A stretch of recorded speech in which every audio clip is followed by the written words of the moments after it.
Así es, ¿Qué vas a porque, estar? bueno, tan dramático fue el viernes, ¿no? Sí, sí, sí. Hubo una especie de alivio colectivo, me imagino, ¿no? Habría quienes, menos los 32 congresistas que votaron, ¿no? Por la vacancia presidencial. Y bueno, pasado este trance, esta semana tan compleja, hoy se ha dado a conocer una encuesta que de alguna manera confirma ciertas tendencias, pero yo creo que ya el hecho que se publique hoy, ya estamos 21 de septiembre, eh, realmente pues está cada vez más cerca la temporada electoral, sobre todo en estos días que son claves para, de un lado, pues terminar con las modificaciones de la legislación electoral, de los cambios a las reglas de juego para las próximas elecciones, pero además también porque a fines de este mes se van a concretar las inscripciones de quienes quieran ser candidatos en los partidos donde finalmente vayan a librar pues ellos o vayan a participar en las elecciones internas y demás. Va a ser esta definitivamente una campaña distinta, no solamente obviamente por el tema pues de la pandemia, que todo lo hace distinto, sino también por estas modificaciones y por supuesto porque estamos viviendo, no sé, un cambio de era político, lo que antes se daba, las generaciones de líderes políticos de los últimos años pues se han visto fuertemente golpeadas. Hay una impresión de cierto relevo generacional y de hecho que George Forsyth, el alcalde de La Victoria, de todas maneras se vaya asentando como puntero temprano, es cierto, ¿no? Con un gran reparto del resto de candidatos, ¿no? Que todavía no se definen, pero estamos hablando de todas maneras pues de 23% según Ipsos en esta encuesta. Bueno, es un panorama realmente interesante, todavía por definirse, y esto tiene que ver además con la relación entre Ejecutivo y Legislativo. Todo de alguna manera está interconectado en términos de la percepción de la ciudadanía ante la cosa política, el debate político. Estamos con el politólogo, analista, por supuesto, Juan de la Puente. Le damos la bienvenida esta noche. ¿Cómo está usted, Juan? Un gusto, Enrique. Muchas gracias. Buenas noches. Bueno, lo primero, vamos a regresar ahora al tema, ¿no? Al tema del Ejecutivo y Legislativo, pero ¿qué es lo que te dice la encuesta de Ipsos publicada el día de hoy? ¿Hay novedades? ¿Hay tendencias? ¿Deberíamos tomarla muy en serio? Bueno, hay dos datos gruesos de la tendencia de la encuesta. La primera es esta gráfica de cómo va la competencia electoral a pocos días del cierre del plazo para que los candidatos presidenciales tengan un partido. Y lo otro es el registro de la simpatía de los ciudadanos a los partidos políticos. Respecto a lo primero, creo que no se han movido mucho las cifras. Sí se nota de que hay un distanciamiento de Forsyth respecto del pelotón que le sigue. No obstante, el porcentaje de personas que no ha decidido un voto entendiblemente es alto, de modo que creo que la tendencia es a que se configure un escenario muy parecido del año 2016, donde había un candidato que estaba en primer lugar de lejos y luego un pelotón. Este escenario, el año 2016, yo lo califiqué como de Blancanieves y los siete enanitos, es decir, un candidato con más del 20, 25, quizás 30%, y luego un grupo de candidatos con porcentajes parecidos. Eso quizás lo que expresa es una dificultad de una reproducción equitativa de los humores de la sociedad respecto de sus adhesiones al resto de partidos y el empoderamiento de un candidato, en el caso del 2016, una candidata con una marcada posición política y en cambio ahora un candidato o precandidato con una posición política todavía difusa, ¿no? Así es, detengámonos un minuto más en Forsyth porque efectivamente en la campaña anterior Keiko Fujimori, claro, ella venía de un 2016 donde había tenido, digamos, también cierto liderazgo por momentos en las encuestas, pero efectivamente en el 2016, en el 2011, perdón, pero efectivamente en el 2016 ella se movió en torno al 30, 32, 35% y fue bastante estable ese número a pesar de las subidas y bajadas de, como señalas, el resto de enanos, entre comillas, ¿no? Que la escoltaban en las encuestas.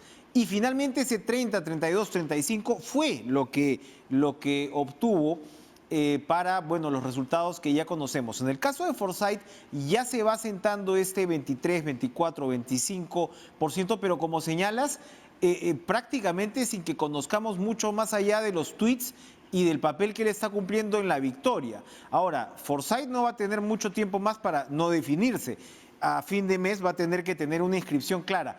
¿Por dónde, si es que comenzamos a interpretar esto que llamas el humor de la ciudadanía ahora mismo, por dónde se esperaría que Forsyth, en todo caso, refuerce su punta? Yo creo que la diferencia de este proceso con el anterior fue que a finales del gobierno de Humala, la candidatura de Keiko Fujimori expresaba una visión alternativa y tenía esa aprobación o esa intención de voto como la expresión de la certeza de lo que ella representaba frente a Humala. La diferencia es que ahora Forsyth lo que expresa o resume es todavía no lo que es, sino lo que no es. Porque venimos además de un periodo de debacle de la política, de vaciamiento de la representación, de modo que a él como candidato todavía le falta definir lo que es, pero ayuda mucho a los que se han decantado por él en el proceso electoral o como intención de voto saber que no es. Que no es un político tradicional, no forma parte del elenco estable o del elenco conocido de la política, no es un político trajinado de otras canchas de la política y bueno, también no es un profesional público en el sentido que es deportista y creo que eso le ayuda para construir una base. No sé si le ayudará para construirle un salto hacia un porcentaje mayor, porque eso dependerá de lo que le exija la opinión pública, es decir, quizás más precisiones ya no de lo que no es, sino de lo que es, ¿no? Ahora, hay un punto fundamental, me parece, Juan, en este escenario. Veíamos estas dos elecciones anteriores y lo que uno observaba, al menos en el 2011 y el 2016, es el protagonismo gigantesco que tenía el fujimorismo, tanto como aglutinador como digamos, un anti, ¿no? El eje anti-fujimorista, que en ambos casos finalmente se terminó imponiendo. Veamos las diferencias, además. Por un lado, Ollanta Humala, y a la elección siguiente, nada menos que Pedro Pablo Kuczynski, que podríamos pues haber puesto en las antípodas como candidato a Humala, pero igual se nucleó este sentido, ¿no? Esta corriente de impedir que Fujimori llegara al poder. Eso ya no existe ahora, aparentemente. Keiko Fujimori tiene 7%, claramente, ¿no? Su mejor tiempo electoral ya quedó atrás. ¿Esto cómo se va a suplir? El famoso eje anti, sería este eje antipolítico que sin duda pues es más inasible que lo que podía significar el fujimorismo. Lo que tuvimos en 2016 fueron antis sucesivos. Hubo un anti grande que es el anti-fujimorismo, pero también había anti-izquierdismo. Mucha gente descorchó botellas de champán porque quien pasó a la segunda vuelta fue PPK y no Verónica Mendoza. Había un anti-izquierdismo también. Y en la segunda vuelta se construyó el antifujimorismo, del cual fue beneficiario PPK. Los antis no creo que se han destruido, se han debilitado notablemente. Existe un anticorrupción, existe un antifujimorismo más leve, también existe un anti-izquierdismo. Keiko Fujimori intenta licuar el antifujimorismo en una nueva contradicción entre el populismo y antipopulismo. No sé si lo logrará. Habría que ver en qué condiciones se construyen los primeros antis. Bueno, y supongo que Forsyth hoy día tiene 23% de intención de voto porque ha podido escapar a algún anti. A mí hay un anti-Urresti también que se ha ido larvando en la sociedad al calor del comportamiento de él en el Parlamento. Yo creo que los antis lo que hacen en esta etapa, veremos cómo va más adelante, es achatar a los candidatos, es decir, construir límites, como en el caso de Keiko Fujimori, en el caso de Urresti, quizás también de modo un poco más relativo en Guzmán y en Verónica Mendoza. Ahora, en cualquier democracia normal, uno se preguntaría cuál va a ser el papel que va a jugar el gobierno en curso.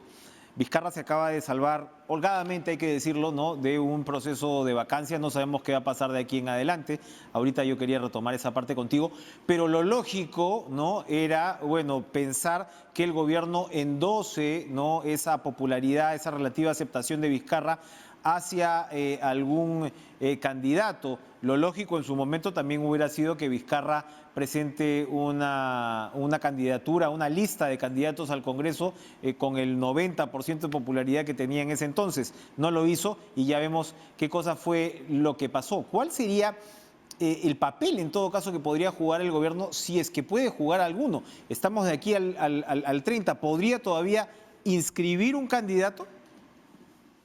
No, Vizcarra lo que ejerció en el pasado fue una especie de endoce ideológico, programático, porque él recomendó a los ciudadanos votar por 3 reformas constitucionales y votar en contra de una, y entonces él ganó porque efectivamente la gente le hizo caso. Difícil que ahora ejerza la posibilidad de un endoce en términos específicos a una candidatura, pero además también está por ver si alguien se lo recibe, porque al paso en que va la presidencia, la relación con el Congreso y el Congreso mismo, es probable que algunos candidatos no van a querer asociarse con Humala o con Vizcarra, como tampoco quisieron asociarse con Humala en el periodo anterior. Lo más probable es entonces que más bien los candidatos rehuyan. Claro, y esto dependerá de cómo evoluciona la situación de la presidencia en los próximos meses.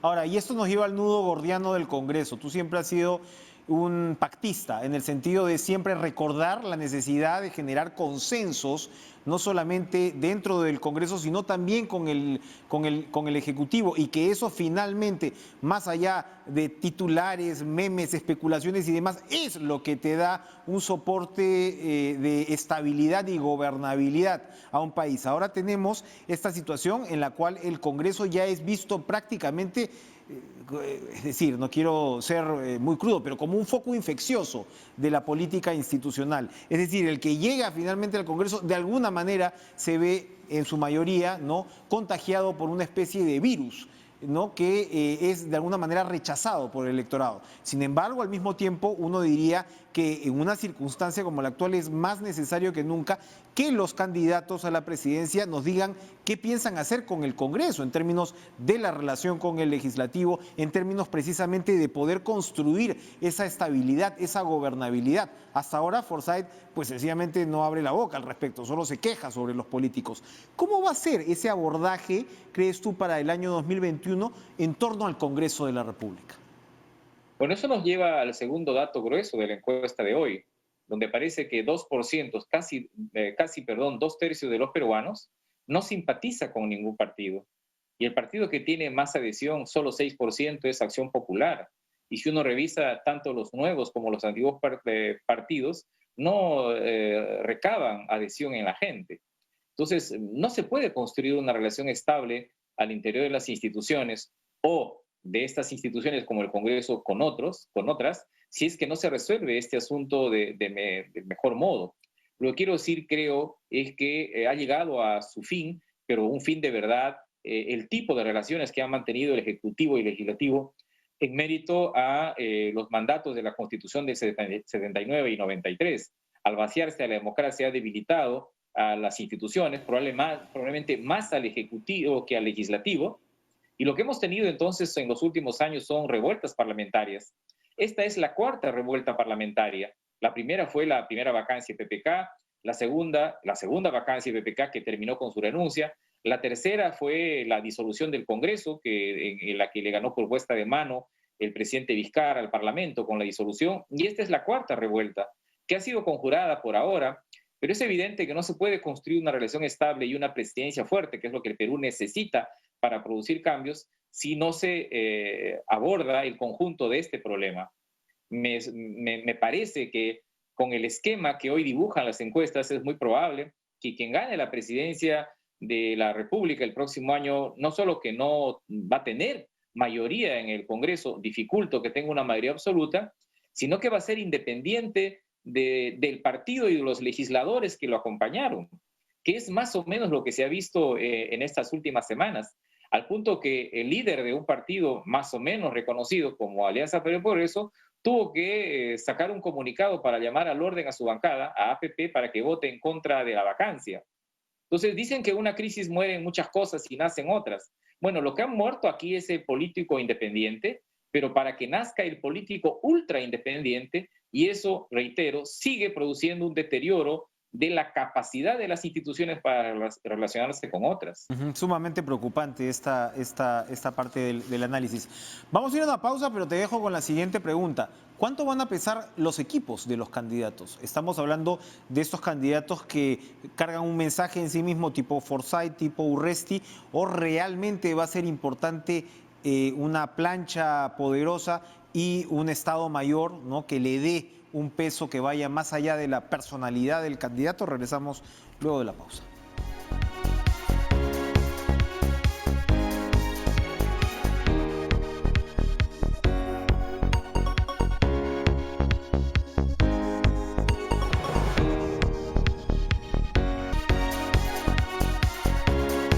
Juan de la Puente, antes de la pausa te referías a la emergencia del candidato ultraindependiente, que puede sonarle bien a algunos, pero no significa muy buenas noticias para el desarrollo institucional del país.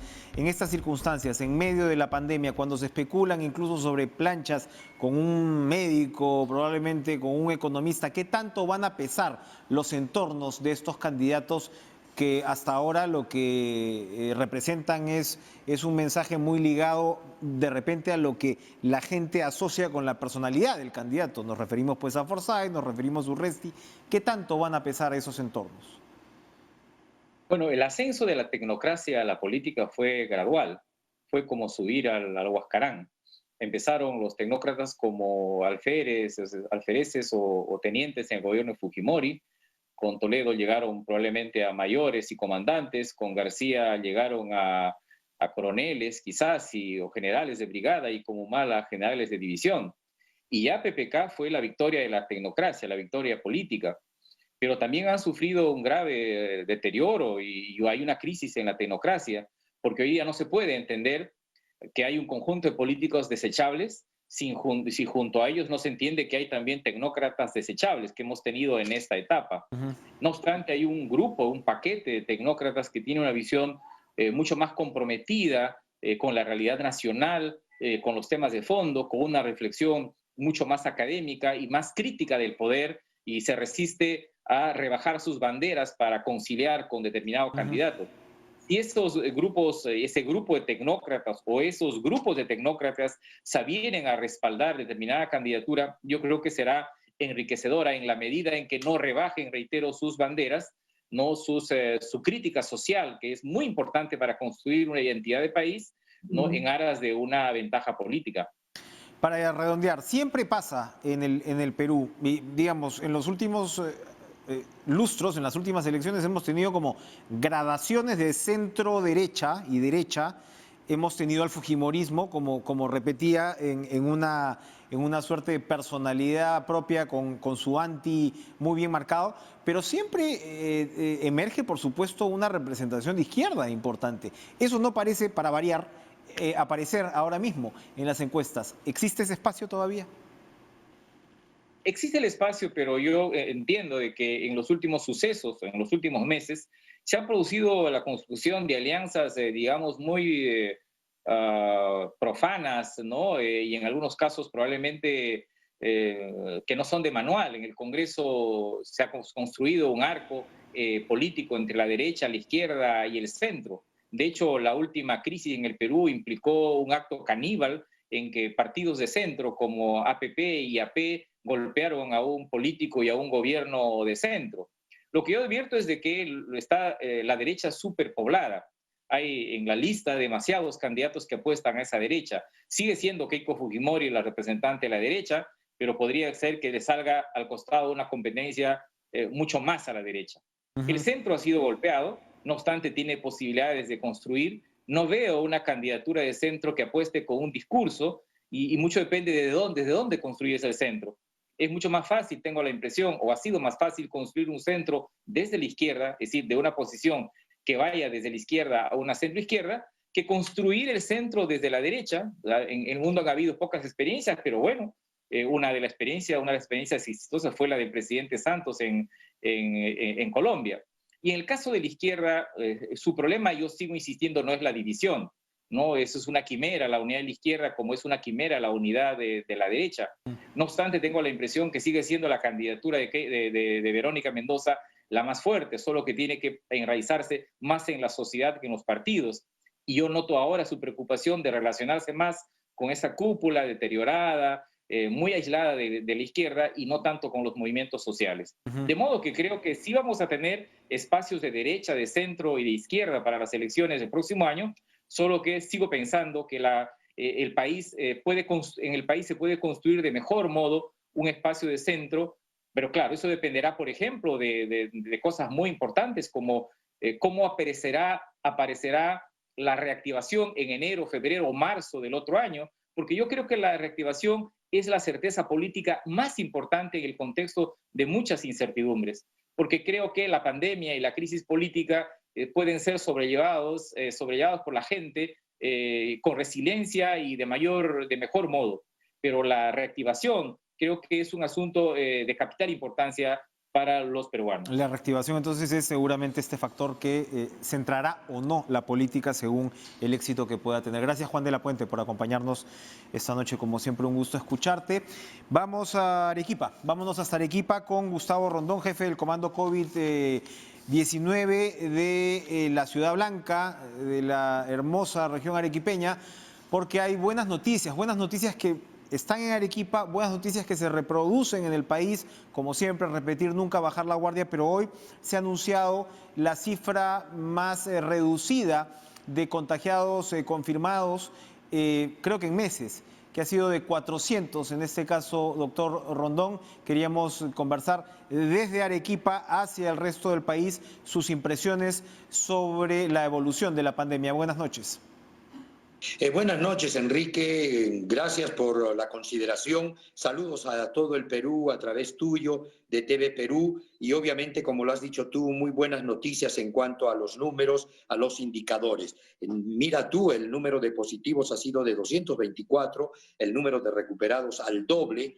Hemos podido tener ahora una cifra de fallecidos de 6, 7, lo que era 47, 45 casos por día. En ese sentido, creo que la reducción ha sido drástica, pero lo has dicho sabiamente tú, muy prudentemente, no podemos caer en triunfalismo. Y creo que en Arequipa hemos descubierto que el mejor tratamiento, la mejor defensa ante el COVID ha sido la unidad, la unión, el trabajo solidario, al unísono de todas las autoridades. Primero, el nivel nacional, el nivel regional, el nivel local con nuestros alcaldes, y también esa coordinación horizontal de las Fuerzas Armadas, de nuestros hermanos de salud, la parte de lo que son las universidades, los colegios profesionales, la Cámara e Industria de Arequipa, en fin, las iglesias, las sanidades, las juntas de vecinos, los consejeros, los congresistas, y creo que esto simplemente se revela en estos números que vamos obteniendo en las últimas semanas aquí en la Blanca Ciudad y en toda la región Arequipa. ¿Qué se espera para las próximas semanas? ¿Cuál es la tendencia si es que avanzara como esperamos? Porque además, pues como sabemos, hay una fase 4 de reactivación económica que está a la espera, no solamente en Arequipa, sino en el resto del país. Por supuesto, las situaciones van siendo focalizadas y demás, pero ¿qué tan listos vamos a estar y dentro de cuánto? Te confieso, Enrique, y les confieso a través de TV Perú a toda la nación, que vamos más o menos planificando hacia el fin de este mes pasar a la fase 4. Creo que los indicadores eso nos van trazando la ruta. El único peligro, y lo tengo que confesar, ha sido un tanto prematuro esto de liberar los días domingos, que mediante un decreto supremo del presidente Martín Vizcarra, del 151, se dio, que eso de algún modo nos pone en riesgo, y también nuestro alcalde aquí en Arequipa, del 50% que teníamos de ocupación de asientos en el vehículo público, prácticamente quieren dar una ordenanza al 100%, y no nos ha llegado todavía las viseras faciales, que son un agregado para la protección de los usuarios del transporte público. Con todo esto, ojalá los arequipeños demostremos este domingo que esperábamos que iba a salir mucha gente, no lo ha hecho. Creo que eso hay que aplaudir. Yo considero que por lo menos hay un 82% de gente que ya interiorizó el mensaje de cuidarse y cuidar a los demás. y esperemos que todos entren en esa línea y podamos rápidamente hacia el otro mes pasar a una fase 4 de reactivación económica. ¿Cómo observan las experiencias internacionales? Porque mientras nosotros estamos tratando de salir de esta primera ola, pues en Europa, en países como España, donde también hay tensión social incluso, ¿no?, entre sectores de la ciudadanía que ya están hasta acá, ¿no?, de las restricciones por el efecto en la economía y demás, pero al mismo tiempo pues están combatiendo claramente lo que ya podría calificarse como una segunda ola. ¿Cómo prevenir una situación similar en nuestro país? Sí, justamente por eso, Enrique, les confesaba de que probablemente estas medidas, tanto la nacional como la local, la regional, eso podrían indudablemente complicarnos esa segunda ola. Lo que planeábamos desde el comando COVID al interior del comando y de lo que hemos podido articular, queríamos justamente que estas estadísticas que hasta ahora lucimos vayan llegando al final de este mes de septiembre, de tal manera que podríamos tener un mejor índice de letalidad, que está ahora en 1.6, queríamos bajar el factor R aún más, está igual en 1.06, o sea, hay indicadores sumamente positivos, pero claro, nos hubiera gustado ya esto terminar de asegurarnos al final de este mes de septiembre. Bueno, hay algunas disposiciones, somos respetuosos de las mismas, pero a nosotros en lo personal me hubiera gustado que me acompañaran todavía con ciertas restricciones que creo que estaban dando buen aliciente a toda Arequipa. Importante advertencia. Para ir redondeando, efectivamente la disminución de índices de contagios en Arequipa es importante, el 83%, ¿no?, de los infectados ya se ha recuperado. ¿A qué atribuye usted estos resultados? A ver, ¿de qué estamos hablando? Estamos hablando efectivamente que el primer nivel de atención reaccionó de mejor manera, más allá, por supuesto, de los cuidados personales y demás. ¿Por qué en los centros de salud se ha podido ir controlando de mejor manera la enfermedad? Sí, Enrique, es una verdad. O sea, en el fondo, al aperturar el 100% de nuestro primer nivel, estuvimos más cerca de la gente. Se hizo una campaña también para detectar, digamos, a los positivos clínica, epidemiológicamente primero, se completaba con el examen laboratorial, algunos exámenes radiológicos, se daba tratamiento a la familia. Yo creo que eso, por ejemplo, ha sido un gran factor porque hemos evitado casos graves que eran los que nos angustiaban, nos arrinconaron contra las cuerdas al principio de la pandemia, ¿no?, en el pico máximo también, y después fuimos comprobando de que casos graves ya no llegaban si se podían controlar en el primer nivel de atención. Nuestro personal, a pesar de que tuvimos muchas bajas, también trabajaron fuertemente. Creo que el mensaje la ciudadanía entendió y las autoridades en su conjunto de que el único enemigo era el COVID, no había por qué pelear entre nosotros y que más bien todos teníamos que conformar un solo ejército. Se ha hecho campañas Taita, Amachay, Barrio Libre de Coronavirus. Imagínate, cada uno de ellos trabajaba por su lado, cuerdas paralelas. Ahora los hemos juntado, hacemos campañas simultáneas en casi todos los distritos de la región. Y una cosa más importante también, que nuestros colegas creo que han mejorado muchísimo la referencia, la contrarreferencia y los tratamientos que han sacado y han salvado muchas vidas en nuestros hospitales del MINSA, de salud y también de las clínicas privadas y nuestras sanidades. Perfecto. Doctor Gustavo Rondón, jefe del Comando COVID-19 de Arequipa, muchas gracias por estar con nosotros esta noche. Ojalá nos sigan trayendo buenas noticias y, por supuesto, sin bajar la guardia. Vamos a hacer una pausa, pero regresamos con Lenin Bazán, congresista del Frente Amplio. Mañana el Tribunal Constitucional podría tomar una decisión de millonarios, ultramillonarios efectos, y vamos a aprovechar, por supuesto, para preguntarle cómo se vive en el Parlamento la resaca post moción de vacancia. Regresamos.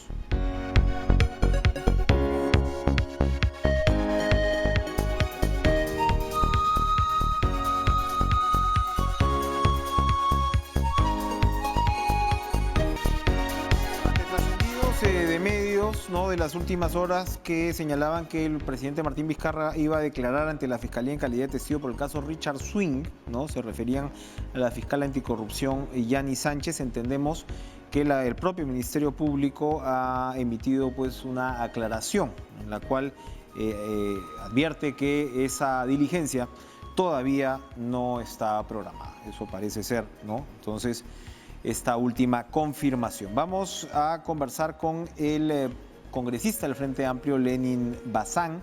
Mañana va a ser un día muy importante. La semana pasada estábamos viendo, nosotros el caso lo analizamos incluso con entrevistas aquí, un caso que va a resolver el Tribunal Constitucional sobre el cobro de millones, son 11.000 millones más o menos de deudas que están en juego. Esta es una demanda que tiene que ver con el plazo de prescripción. Congresista, buenas noches, gracias por estar con nosotros. Y había sido presentada por el Colegio de Abogados de la Libertad, pero el propio Colegio de Abogados se ha desistido, ¿no?, finalmente de esta demanda. Sin embargo, la ponencia del magistrado Blume del Tribunal Constitucional se conoce que en realidad pues sí le daba la razón a la demanda. Entonces ahora estamos en la posición un tanto peculiar de que, a pesar de que la demanda haya sido retirada, el TC podría, a pesar de ello, repito, declararla fundada y, como hemos visto, pues bloquear el cobro para la SUNAT de un cálculo de aproximadamente 11.000 millones de soles. Su opinión al respecto. Buenas noches.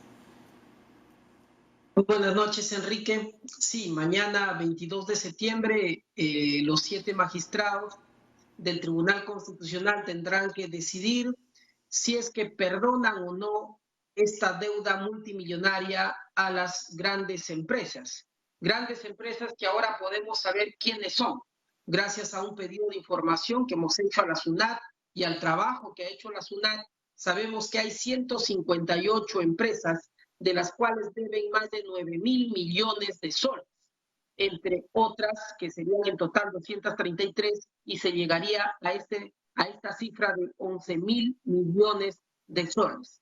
11.000 millones de soles que todos sabemos comprende el presupuesto anual del sistema de pensiones, tanto de la AFP como la ANP en nuestro país. Más de la mitad del presupuesto en salud y educación, en realidad es incluso más del 50% de lo que se ha invertido en esta lucha contra el coronavirus, comprando EPPs, oxígeno, construyendo hospitales de campaña, contratando más personal. En realidad es una cifra multimillonaria que creemos que el Tribunal Constitucional debe tener en consideración al momento de tomar una decisión. El representante del Colegio de Abogados de la Libertad nos señaló la semana pasada que, bueno, que esta demanda había sido presentada en la gestión anterior y que, si bien pues podría haber cierto acuerdo sobre el fondo, la justificación de la demanda, lo que ellos habían visto es que en la práctica beneficiaba a un pequeño grupo de empresas, como usted señala. Bueno, son 150 aproximadamente, ¿no?, las que concentraban la mayor parte de las deudas, y en todo caso, si es que la idea era darle algún alivio tributario a las pequeñas y medianas empresas, esto definitivamente no era el caso. Más o menos así se resumía el argumento, pero sin embargo el Tribunal Constitucional podría seguir con el procedimiento. ¿Usted qué información tiene al respecto? Sabemos que finalmente mañana se van a reunir, pero ante el desistimiento, ¿no también el Tribunal Constitucional debería sencillamente mandar al archivo este debate? Legalmente no procede el desistimiento, ¿no? El Código Procesal Constitucional sostiene que, una vez admitida una causa de interés nacional como es esta, porque se habla de una ley que bien va a beneficiar o perjudicar a los 33 millones de peruanos y no solamente a 158 empresas. Por lo tanto, ese desistimiento está fuera de plazo, y también a nosotros creo que en este momento lo que debemos hacer es exigir que el Tribunal Constitucional mañana se pronuncie, sí o sí, y destrabe lo que viene trabado hace muchos años, con acciones de amparo, procesos judiciales que mantienen ahí a los jueces sin tomar una decisión mientras el Tribunal Constitucional no resuelva este tema. Y sobre la acción de inconstitucionalidad que se ha presentado desde el Colegio de Abogados de la Libertad, permítame informarles también, nosotros hemos solicitado información. El pronunciamiento del Colegio de Abogados, por si acaso, estimado Enrique, ha sido gracias a la solicitud que nosotros hemos hecho, el emplazamiento que nosotros hemos hecho a la actual gestión del Colegio de Abogados, porque ellos ni siquiera no se daban por comunicados sobre esta causa que existe en el Tribunal Constitucional. Cuando yo me comunico por primera vez con el doctor Moreno, el decano actual del Colegio de Abogados, según él no sabía de este proceso de inconstitucionalidad que el Colegio de Abogados estaría asumiendo. Y se le aplicó también un informe contable para saber cuánto ha pagado a la doctora Marta Bringas, que actualmente es gerenta municipal de la Municipalidad Provincial de Trujillo, para firmar esta demanda. ¿Cuánto ha invertido el colegio para quien elaboró esta demanda? ¿Y cuánto ha pagado la señora Silvia Muñoz y al señor José Gálvez, que son los que han sustentado esta demanda en mayo del 2019 en el Tribunal Constitucional? Y este informe nos dice que no han invertido un solo sol. Ahora, ¿qué son? ¿Buenos samaritanos, gran patriotas, estos señores abogados que han hecho este trabajo ad honorem, incondicionalmente? Bien. ¿O quién les pagó a ellos? Más cuando sabemos que Gálvez Dolorier patrocina a Scotiabank, por ejemplo, que es la segunda deudora más grande de esta lista, con más de 1.000 millones de soles de deuda. La pregunta es, ¿por qué lo hicieron? O Lindley, que es otra cliente, o algunas empresas mineras que son clientes de este estudio, y que ellos buscaron a la señora Marta Bringas como nexo para convencer al ex decano Manuel Montoya. Este convenció a su junta directiva, salvo 2 directivos que no firmaron, y hoy ha salido un abogado diciendo de que esta decisión lo tomaron entre puertas abiertas, puertas cerradas, y él no ha participado, por lo tanto no sabe.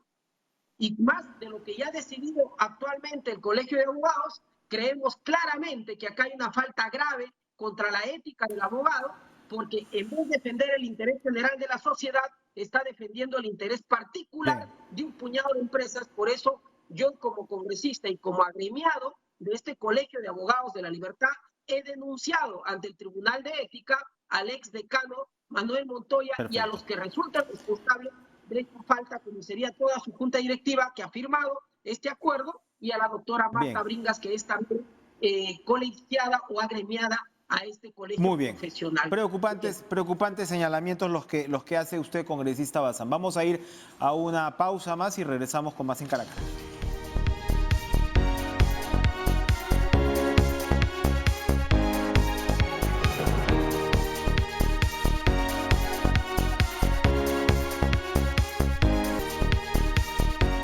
Congresista Lenín Bazán, nos queda un minuto, pero queríamos preguntarle de todas maneras cómo han quedado las relaciones entre Ejecutivo y Legislativo luego de la semanita que hemos vivido, pues, y cuando el viernes fracasó esta moción de vacancia. ¿Miramos hacia adelante? Miramos hacia adelante y nos ponemos a pensar en los temas que son de interés nacional, como es este tema, Enrique. Este debe ser el tema del mes de septiembre, un mes que siempre nos ha traído días nefastos, y espero que mañana el Tribunal Constitucional resuelva este caso pensando en que puede cubrir el 6% del presupuesto general de la República. Y si eso se da, vamos a cubrir más de la mitad del presupuesto de salud y educación para el año 2021. Y esperamos también que el señor José Sardón, por ser hermano de Francisco Sardón, quien es gerente general de Scotiabank en Chile, se abstenga de votar el día de mañana. De la misma forma que Blume, que ha tenido como cliente a Telefónica el Perú, que es uno de los deudores, en este caso del club de los deudores que tenemos de deudas tributarias, haga lo mismo. Yo creo que este proceso necesita transparencia y objetividad y menos conflictos de intereses para que el Perú tenga un día de esperanza, un día de confianza nuevamente a nivel nacional dentro de su Tribunal Máximo de Justicia y de Interpretación de la Constitución. Lenín Bazán, congresista del Frente Amplio, gracias por estar con nosotros esta noche. Gracias a ustedes por comenzar su semana noticiosa aquí en TV Perú. Sigan, por supuesto, con la interesante programación del canal y continuamos con Cuerpo Médico. Nos vemos mañana con más. Que tengan una excelente noche.